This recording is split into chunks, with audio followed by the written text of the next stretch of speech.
Good evening. My name is Judy Roth, and I'm a member of the League of Women Voters of the Hamptons, Shelter Island, and the North Fork. We will begin with the Pledge of Allegiance.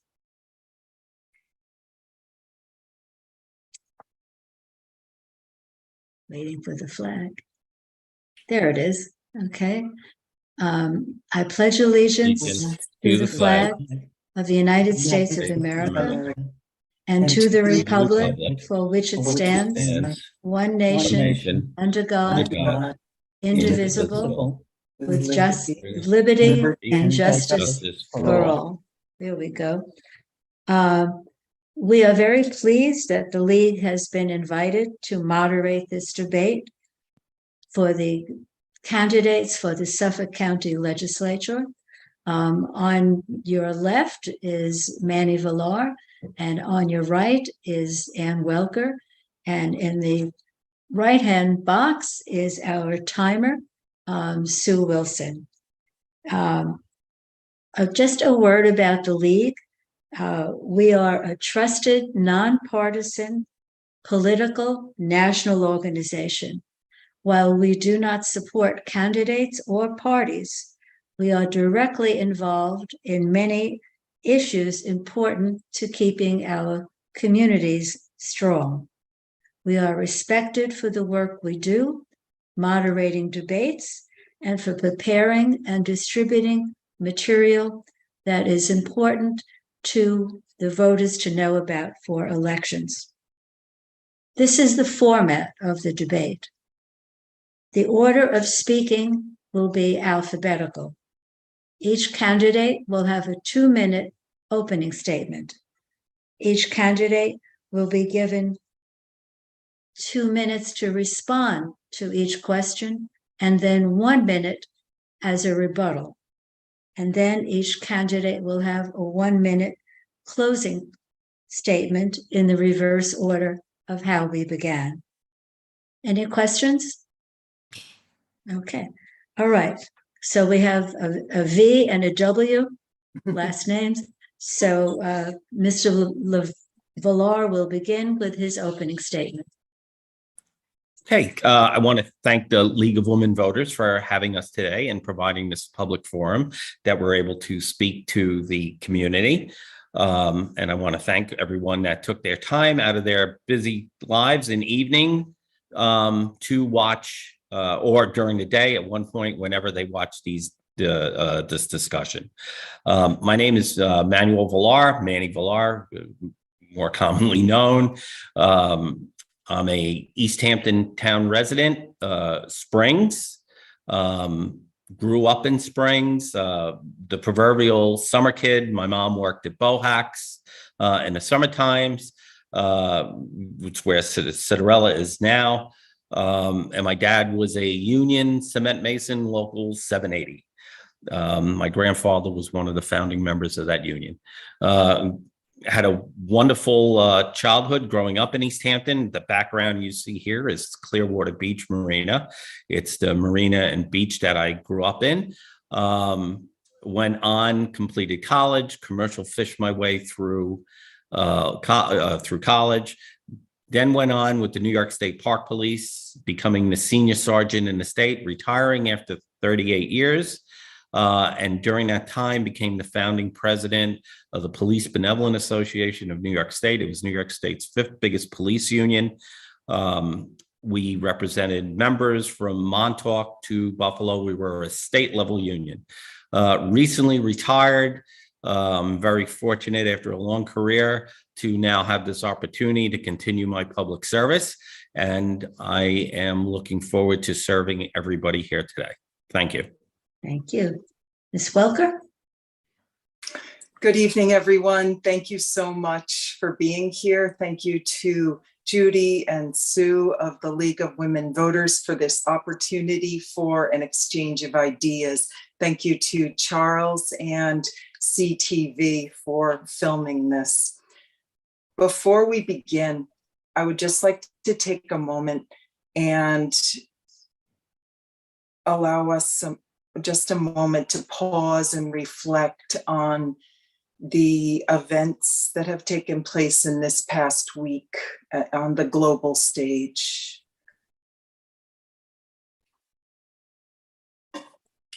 My name is Ann Welker. I'm running for Suffolk County Legislator in District Number 2. This is a seat that has been admirably served by Bridget Fleming over the past 8 years. Bridget has been an admirable voice for the East End. We are so lucky to have had her. I am endorsed by legislator Bridget Fleming. I am endorsed by Congressman Tim Bishop. I am endorsed by State Assemblyman Fred Thiel, by the New York League of Conservation Voters, by the Long Island Sierra Club, by Eleanor's Legacy, and by the Suffolk County Police Benevolent Association. I have served as a Southampton Town trustee for the past 6 years. I was elected and then re-elected twice with strong support from this community where I grew up, and I'm proud to reside now. I look forward to being able to bring the skills that I've gained, the lessons I've learned, and the relationships I've built with me to the Suffolk County Legislature. Thank you so much. Okay, so the first question, I'm going to call you Ann and Manny. The first question will go to Ann. What do you think are the 3 most critical issues facing Suffolk County? I think the most important issue for us as a county is our wastewater situation. And I will be, if I am fortunate enough to be elected, I will be working to advance the Suffolk County Water Quality Restoration Act that will fund a continuing revenue stream for upgrades to our septic systems and sewering where appropriate. I also feel that us looking at renewable energy is vitally important, building on our wind, also our solar power. The third thing is that I really think that we are the canaries in the coal mine on the East End, in that sea level rise and climate change are critically important conversations. East Hampton Town in particular has been a leader in the conversation with climate change and sea level rise. At the county level, there's a Suffolk County Coastal Resiliency Initiative that was brought about because the county park at the end of Meadow Lane on Shinnecock Bay in Southampton, the parking lot was crumbling into the bay. There's now an initiative brought forth by the legislators Krupski and Fleming to identify county-owned parcels that are shorefront that we can look to mitigate the effects of climate change with nature-based solutions rather than shore hardening structures, which exacerbate erosion. Okay. Okay. Manny, what do you think are the 3 most critical issues?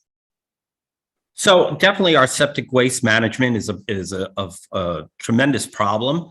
We have to, we have to approve that resolution in the county legislature that was forwarded through the state legislature.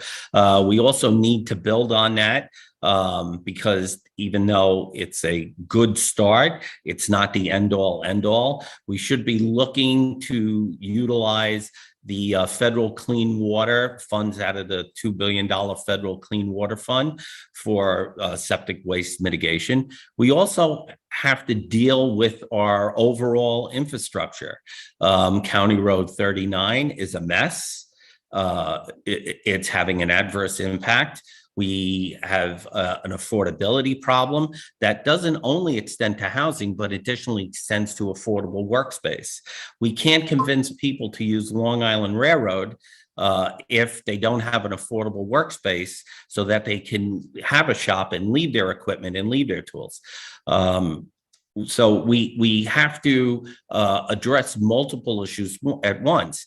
We also need to understand that New York State is facing an $8 billion deficit next year. That's going to have an adverse impact on our county budget. So we need to have a thorough introspective look into the county operations. We know the county got hacked for a lack of being properly managed. And it's cost upwards of $18 million already on a, for something that could have been a nominal fix for a few $100,000. So these are all things we need to do. They're all issues. They all impact people's livelihoods in their lives. And we need to have an overall, it's combination energy, environment, infrastructure, traffic, housing, and we need to have a broad-based look, a broad-based understanding of how government works and the ability to do that. Okay. If you want, you can have a 1-minute rebuttal, or we can just move on. Okay. I think we're going to move on. Okay. So this next question, Manny will start it. Would you support proposals for additional wind farm initiatives in county waters? And what do you think of the one being built in Wainscott? So here's the problem we have. We currently right now have a very narrow tunnel vision view of renewable energy, and all renewables have a part in the field for the ultimate elimination of fossil fuels. But we also should be looking at other up and coming renewable energies. Green hydrogen is a classic example. I'm involved with a group that's working on developing green hydrogen, both for the development of it as well as storage, which will be a reliable, steady, continuous 24/7 fuel source. We know we do have problems with the battery storage and where we keep the energy storage from our wind and solar. We know the commercial fishermen all have a problem with the windmills out, the windmills offshore, that it will possibly have an adverse impact on them. And there's also issues of marine mammals and bird kills. So, we need to have a real broad-based, wholehearted, full-throated look at all our renewable energies, both current and up and coming, so we can develop a plan moving forward for our entire community. We develop that infrastructure now, as opposed to trying to chase the technology after the technology is available. So we need to really have an in-depth, full-throated understanding of all our renewable energies and all our potential options and resources. And we shouldn't put all our eggs in one basket, so to speak. Anne? So the question was, would you support additional wind farms in county waters?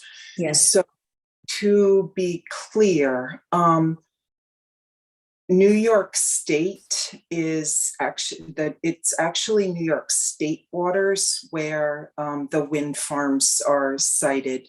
The county actually manages some portions for aquaculture in Peconic and Gardner's Bay, but those are New York State waters as well. So we're actually looking at state waters when we look at wind farms. The wind farms that are currently in place, and as we look to Europe as well for taking the lead on wind energy, we see much that we have to learn from these areas, and we need to transition away from our fossil fuels in light of climate change and particularly sea level rise. So I am a strong proponent for wind farms, and they just have to be properly placed. And as my opponent did mention, there is concern about the marine mammals, but studies have shown by NOAA that it actually is more the shipping traffic than wind farms that have caused more of a problem for marine mammals. The wind farm that is in place or working to, or is under construction in Wainscott will be coming on board in the next several months. And I feel that it's exciting for this community as we look forward to wind energy. Okay. The next question goes back to Anne. I'm what- sorry, could I get? Go ahead, rebuttal, yes. Yes, please. Recently, NYSERDA, the New York State the state agency that regulates fees for wind farms, has denied a request by the wind farm developers. So there is a lot of discussion now that future development of wind farms potentially could be in jeopardy. So, I do, we know electric rates on Long Island are oppressive. So we really need to ensure that we're investing in renewable energies that are not going to add to the economic degradation of our communities. Anything that raises the cost, it's a double whammy. You need to get rid of fossil fuels. We need to move forward, but at the same time, we need not to break the bank of our hardworking individuals who live in our communities. And the study on marine mammals, well, there's a lot of studies out there. I talk to the commercial fishermen all the time, and they seem to have a much, much different opinion than NOAA, and that's not a surprise. And So may I just? yes. I might not take a whole minute, but I just wanted to address the commercial fishermen aspect of this. There does need to be the commercial fishermen in Rhode Island and I believe Massachusetts have been compensated by wind farms. That needs to be addressed in New York. And that's something that if I'm fortunate enough to be elected to the legislature, I will be looking into and working on behalf of the commercial fishermen for this. Thank you. Okay. The next question for Anne. What measures do you think the county can support to reduce the sale and distribution of illicit drugs in the area?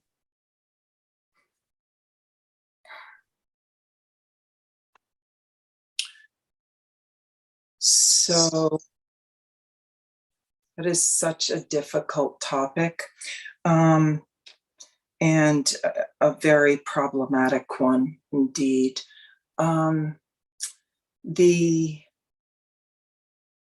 There are, I believe, 33, when I attended the Suffolk County Legislature meeting the other day, the committee meeting, I believe that the presentation by the sheriffs was that there were 33 open positions, unfilled positions in the deputy sheriff's department. And that those positions need to be filled. I might not be quite right with the number, but there are some vacancies within Suffolk County Sheriff's Department. Those positions need to be filled. And I think, so that would be one aspect of things, making sure that our police are fully funded and fully trained, especially with Narcan training, but to go after the drug dealers that are bringing the illicit drugs to the East End. I think we just have to have more Hispanic speaking police that are trained so that they can interface with members of our community in the best way possible. And I also believe that there need to be, there was a pilot program that was done in Ithaca that a licensed social worker was brought on board and was part of the police department. And there often is mental illness or substance abuse that is tied into many of these drug arrests. And thank you, that the social worker made a big difference in that. Manny? So I have a 38-year career in law enforcement, and as I said earlier, I represented a big police union. I also neglected to say that I have the endorsement of every law enforcement union in the county, with the exception of Suffolk PBA. So I have these lieutenants, captains, sergeants, deputy sheriffs, corrections, as well as Nassau County and state troopers as well. So the drug problem is a multifaceted problem. Some of it has to do with relaxing of state laws, raise the age, bail reform, and the decriminalization of marijuana all play into this. The defund the police movement, which Bridget Fleming did support, dramatically reduced funding for training for police officers nationwide. The movement was probably the singular worst thing for law enforcement, because cops still got their salaries, they still got their pensions, but the battle has always been with management, and I know because I was on the opposite side of the table, is dedicating funding for training and to increase staffing during peak times and seasons. We also need to look at our Department of Social Services and other county agencies. There's been a dramatic reduction in county employees on multiple levels. We need to bring that staffing up to level. We need to get them all properly trained, and we need to be innovative as well. The problem is not a Hispanic problem. It's a problem for everybody, and it's an everybody problem. And we need to address all our communities, regardless of ethnic culture. We need to work within those communities, and we need to ensure that our police officers and investigators all have the training that they need to be able to address this issue. And I can go on this issue for hours. Thank you. I'd just like to make sure that we're clear on one thing, or maybe a couple. My opponent stated that Legislator Fleming supported the defund the police. That is simply not true. So I'd like to just clear that for the record. And when I was mentioning that we needed to have our police, some of them be Hispanic speaking, I was most certainly not targeting any culture. I was merely saying that if there's a significant Hispanic population in Suffolk County, and having police that speak Spanish on our force is an important communication tool. Okay. The next question, we start with Manny. How can the county work with the East End on affordable housing initiatives? So we're very fortunate, and we're a victim of our own making. We have a second homeowner economy that has driven up the cost of homes. There's a tipping point where there's enough second homeowners with a disposable income that far exceeds our local communities, where housing eventually becomes unaffordable. Because of that unaffordability, we have more people moving out of town and are now commuting into town, as opposed to having a resident workforce. We cannot build our way out of this mess that we're in. There's not enough land. We can't build enough houses. And I don't think anybody believes that, housing initiatives that are multi-family, 6-story buildings are, and I'm not suggesting anybody here does, but would be a solution to that.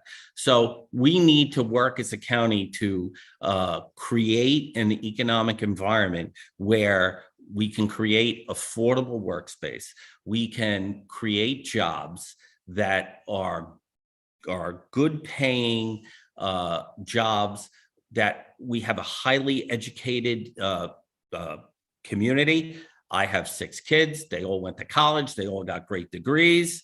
But no one can afford to live here. My oldest lives in Wilmington, North Carolina with my 2 grandchildren. And he's living very well. He's living the life there that he lived here as a child. So we need to really invest in our communities and work with our town on zoning. We need to work with our local business community, and we need to work with our developers to try and create these work areas that can bring high-paying, high-yielding jobs that are commensurable somewhat to at least with the second homeowner economy, which is what has driven up the cost of housing. Anne? So there is a proposition or an initiative that is taking place but hasn't made it as far as it might at this point. There are H-72, I believe is the right term, properties that are taken over by the county for lack of payment in taxes. And these properties it was brought to the attention of, it was brought to the county by the towns that the towns didn't have access to the knowledge of the sales of these properties. And so there's an initiative that the towns and not-for-profits there will be a list compiled of these properties when they become available due to lack of payment of taxes. And towns and not-for-profits will become informed about them so that they can then make those purchases for workforce housing. And they're not sold to developers, so it gives an extra initiative. The county can also work to pass, as I stated previously, to advance the Suffolk County Water Quality Restoration Act. Part of that is for upgrading septics, but part of it is also for sewering. Densely populated downtown areas, where appropriate, are just a great situation for sewering, because you can put second floor apartments, and that did exist in Southampton Village, but due to the lack of sewering there, those apartments had to be removed. The third thing is with accessory structures, the county can again work for upgrading septic systems for these properties. Rebuttal? Yes. So last I checked, I think there were 4 houses in Southampton, none in East Hampton, on the 72 program, that went to actually tax sailed last year. This is not, like I said, this is not a problem we can build. We can build our way out of. There's a dire need. We have young professionals that are living in campers during the summertime because they can't find a summer rental. And they have a winter rental and they got to move back to their parents' house and live in campers in their driveways. And we're talking police officers, school teachers, nurses, doctors. So we really need to have a deep understanding of the root cause of the problem and see how we can fix that problem. And the only way truly in the end is, and we should be looking at short-term solutions, where we are working with our partners in the towns and villages for accessory apartments and some multi-use facilities. But the real reality is we need an economic development of good paying, high paying jobs. Anne? No, Okay. I'll leave it there. I think it's critically important that we address our workforce housing. Sorry, Judy, I will too chime in. It's critically important that we address our workforce housing in whatever way possible, and working with the county and the towns and accessing state and federal funding is critically important so that we can keep our young people and our seniors in the community. Okay. The next question about traffic. Anne can start that. What can the county do to help the East End with their horrendous traffic problems, not just on primary roads, but also on secondary roads? So we can look at the roads that we have. County Road 39 is a bit of a conundrum because it's a state road with 27, where it's the divided highway, the 4-lane divided highway. And then it's county road for the 2.5 or 3 miles between the old Lobster Inn and the old Carvel. And then it changes to town road. So looking just at from a safety point of view, if we were to put in left-hand turn signals at the light at the college and the light at Tuckahoe School, though that would greatly increase things safety-wise. Traffic-wise, we have to work with Suffolk County DPW to make sure that all of the lights on County Road 39 are synced so that it's possible to keep the traffic moving, and so that it's possible to move as many, I believe the numbers from the traffic studies are it's tens of thousands of cars per day that traverse County Road 39. But really what we need to do is look to our alternatives. The pilot program that was developed by Legislator Fleming because it came about as a result of funding that was taken away from a bus route, and a pilot program was developed with a bus that runs in the Sag Harbor Noyac area. That's an on-demand bus. It circulates through that area. There's an app on your phone. You can call it. It comes to you. I think that we need to look at that going forward as a possibility. Annie? So traffic. I know a little bit about traffic. Like I work for the state park, for the state park police. Traffic rotaries work. You only have to look at Jones Beach that handles 9 lanes of, handles 12 lanes of traffic. And roughly, I think it's something like 250,000 cars an hour at the Wantaw Ocean Parkway interchange. Naturally, we don't need anything like that of that magnitude, but we need to, again, think out of the box. We need to have a complete redesign and reinvestment in County Road 39. The last time there was an improvement made was 2008. We need to, like I said earlier, we need to invest in affordable workspace that is easily accessible to Long Island Railroad. Possibly we should be thinking about creating a East End Transportation Authority and taking over the assets of Long Island Railroad. That's been banted around from time to time. We all know we're paying MTA tax. You pay it on your cell phone and God knows everything else. And the services we get from the MTA are abysmal. So we really need to think out of the box. And I use that term a lot because we can't, it's the Einstein definition of insanity. You keep doing the same thing and expecting different results. We need to do different things because we are at a stranglehold with traffic in the summertime. It's impacting the quality of life in all our residents, and understanding the governmental entities involved. We have State Route 27 that crosses over on a County Route 29 that goes back to a state road that leads all the way out to East Hampton, that ultimately at one point past Amagansett, it actually becomes a state parkway, which is a whole nother state agency. It's OPRHP dealing with that. So we need to have a thorough understanding and to revisit above and beyond all the entities that are out there and what's been proposed. Rebuttal?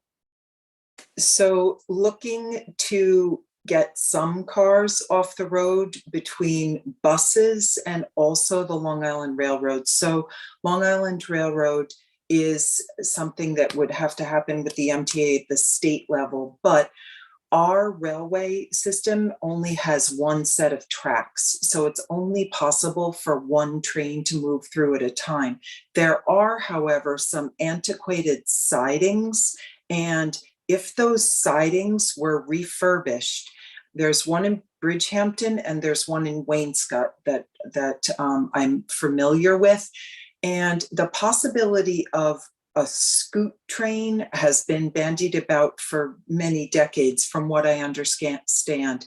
A scoot train would consist of 2 cars, and it would run back and forth, perhaps between Hampton Bays and Bridgehampton multiple times a day. So because the South Fork commuter connection has been very effective, however, it's not a one-stop shop. We need more. Annie? No, and thank you for making my point. We need to reinvest in our transportation system. We need to do something different. We need to look at the assets of the MTA. They should have been improved years ago. Like I said, we've probably paid for tracks of gold 3 or 4 times over at this point, and we have not received the services. The overall MTA is rail, bus, working on a connection to our airports. So we really need to have a thorough thinking of what's going on and understanding the requirements and the need and what will be required if we were to go to create our own transportation authority to just take over those assets. It's complex legislation. I've done it in Albany. I know how to do it on the county side. We can get this done. We can get this done. And that will be one of my first initiatives upon taking office, if everybody votes me. All right, this is the last question now before your closing statements. And we'll start with Manny. What is your position on the recent county position on refusing housing or refusing to take in refugees? Sure. My position is very simple. We have a housing crisis. We have, like I said, young professionals that are living in campers in their parents' yards or having to rent their house to be able to, a summer rental, to be able to afford to live here. We cannot absorb to publicly absorb migrants. We would be doing it at the expense of our local community. If we could create temporary summer housing, we should have already been doing it for years for our local community. I have to put our community first. I have to put our children or our seniors and our young individuals first, not to mention the whole broader overall. We know there is no vetting that's going on. We do not have a firm understanding. Taking the recent events of what occurred in Israel, I think we need to take a step back from this. The right decision was to oppose this. I'm glad the legislature was prepared to take a stance. I would be a voice in that camp. We got to take care of our local community.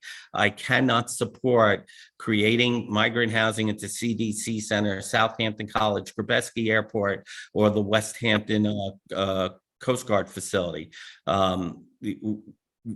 We have enough problems already. This is a New York City problem. They wanted to be a sanctuary city.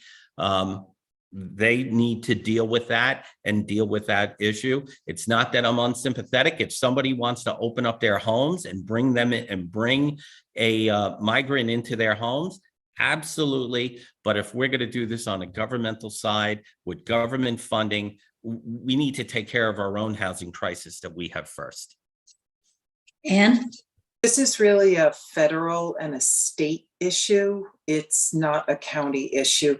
New York City is a sanctuary city, and therefore they are accepting the migrants, the immigrants. So Governor Hochul stated that counties would not be required or forced to accept the immigrants. So there's been a lot of fear that has been a part of this discussion, which is most unfortunate because we are a country of immigrants. So naturally, we want to take care of others, but in this case, this is simply not something that the county will be part of. It is absolutely a state issue and a federal issue. Okay. So just real quick, what New York City was looking to do, they really weren't looking for the county's permission. They were looking to rent hotels and rent space. There were discussions in Albany, because I actually had a small role in that, representing the state university police. So I was made aware that at one point the state was considering utilizing Southampton College, which is a SUNY Stony Brook College, and my members would have been the ones that were policing that. So we can't say this is just a federal and state issue. We need to do our due diligence. We need to work with our local leaders on our town and village levels, as well as our state leaders and our state senator for the East End, which is Tony Palumbo, as well as our other leaders up in Albany. And I'll be that voice to do that, having had all that experience. Thank you. So there may have been discussions at some point for housing at Southampton Stony Brook. However, Governor Hochul unequivocally stated that counties would not be forced to accept immigrants. Thank you. So now we come to the closing statements, and in reverse order. Ann Welker will begin, and that's a 1-minute closing statement. Thank you to the League of Women Voters. Thank you to all of you who took time out of your day or evening. Thank you to my opponent also. It takes courage to run for elected office, and I applaud not only my opponent, but the other candidates on this slate this year. There is a osprey nest at Southampton College's Marine Station, and the nesting pair there is named after my parents, Mary and Raoul Welker. And they're named after my parents not only to honor the history of Southampton College, but also to honor my dad's work on behalf of the marine environment. If I am fortunate enough to be elected to the Suffolk County Legislature, I will continue my work and build on my work as a Southampton Town trustee for the environment and our community on the legislature. Thank you. Thank you. Mr. Villar? Well, I too would like to thank everyone for giving us this opportunity in this forum for us to speak. I also would like to thank Ann. She has been an absolute pleasure on this campaign whenever we get together. And we have a lot of mutual friends, so I'm sure they'll all be biting their nails this November, coming to see what they're going to do. This is an incredible community. I loved growing up here as a kid. I have a long career of public service, and I'm in a great stage in my life to be able to do that.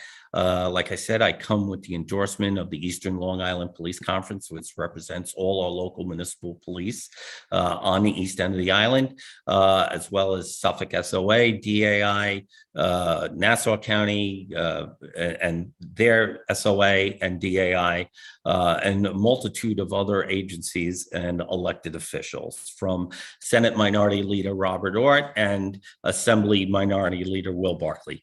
The pleasure has been absolutely mine tonight. Thank you, everyone, for this opportunity. And please keep in your hearts your thought and prayers, our brothers and sisters in Israel. Thank you.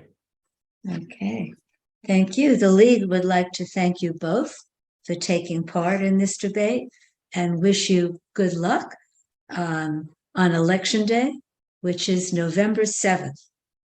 Early voting begins on Saturday, October 28th, and runs through Monday, November 6th. Please contact your Board of Elections or your newspaper to find out the location of your early voting location and its hours. This program will be shown on Channel 22 and also on YouTube's CTV station. So it'll be on an awful lot. You'll have a chance to watch it. And please, all of you watching, remember that your vote counts, most particularly in local elections like this one's, because some of the vote counts have been so close. So don't think that your vote doesn't count, because it does. And on behalf of Sue and I, thank you and good night.